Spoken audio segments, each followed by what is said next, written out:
Hey everybody. Today I want to talk about your identity. Like, who are you?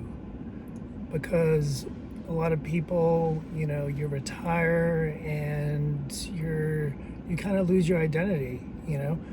While you're working, whether you're an electrician or a welder or a tech person or a doctor, your identity is wrapped up in that that job title. And then you retire and you're no longer that person, that job description any longer. And for a lot of people, they kind of lose themselves and can't wrap their head around the fact that they're not that person anymore. You know, you really weren't that person to begin with. Yes, you had a job that you did a specific thing or things, and then they labeled you and called you a doctor or whatever it is, a graphic designer. But that's not the reality of who you are. You're much more than that. So this just goes to the thing about planning for what are you going to do after you retire, because if you don't really create a plan for that and you fall into this identity trap, it's going to be hard. I know of some people that retired and they were in a job position or industry for 20, 30 years, and then they kind of they got depressed, or they didn't really confused about like what now. So I think it's really important to have a better plan and figure out, okay, well, what do I want to do when I retire? What am I retiring to? I mean, I created a video before on this, but this goes along the same lines, because if you just say, okay, well, one day I'm retired, and then you look around and you're like, now what? You're going to have a tougher time. So what I would suggest to anybody is think about it a little bit up front. And we have identities in just being parents.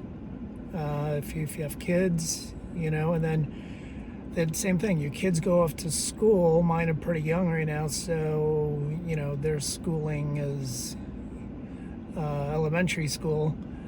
But if you have kids that are going into college and then they graduate and they leave the nest, you're not seeing them as much as you once were, and you put all your time and energy into being a parent, and a good one, and that kind of disappears. It's almost like it was a job to an extent. You had to do XYZ in order to bring them up, and then you don't have that responsibility anymore. And if you put all your identity into being a parent, and then you're not a parent anymore, in the sense that you're not responsible for them like you were day to day, then you kind of feel like you lost them, you lost something.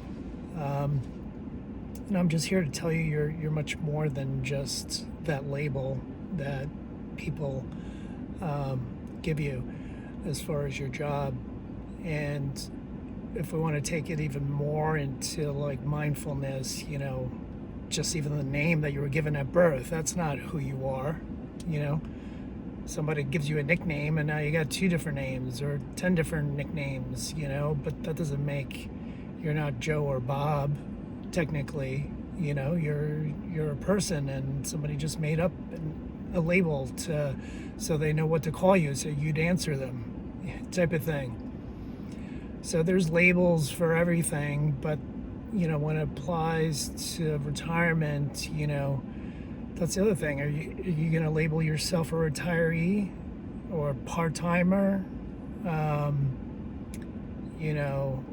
Financially independent? Like, what are you calling yourself when you meet people after you retire? What are you going to tell them that you do?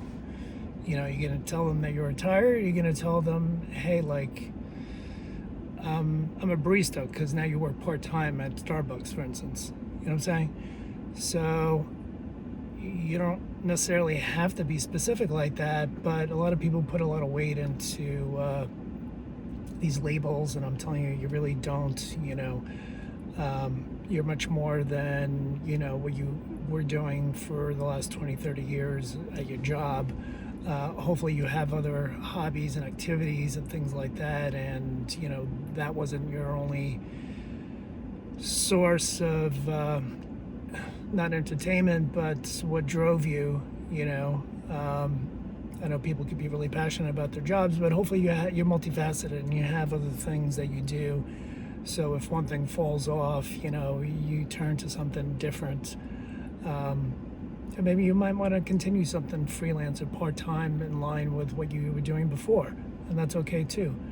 But just realize you're not that label of that job description or title.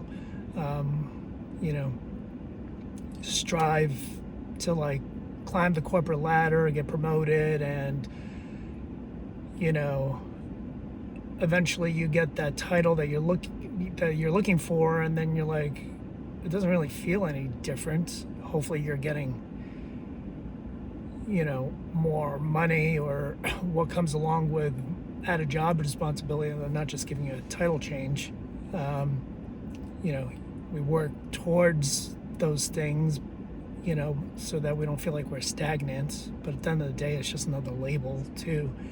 And how long does that make you happy for? And then you start thinking, okay, well, now I'm a manager, I want to be a director. And then once you're a director, you want to be a VP. It just keeps going. And not everybody cares about that.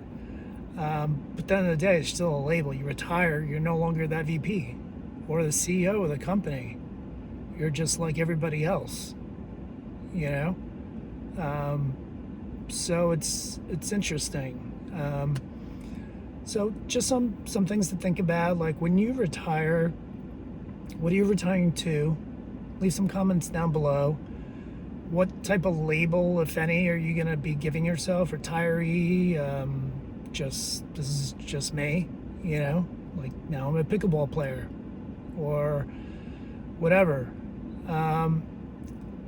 The point of the video is really to not focus on labels, because you are a lot more than just, your name and your job title, your job description, and, it's making sure you find those things that really drive you after retirement, to keep things going, so you're not just lost and figure, okay, well, I have this status as this other person, a job title, I managed people, and now I don't do that anymore. Well, there's more to life than those things. So the more of those things you can contemplate before your retirement, the better. So leave some comments. What do you think? What type of label, if any, are you going to be giving yourself once you retire? So please, if you can, like the video, subscribe so I can put out more content, and I'll see you on the next video.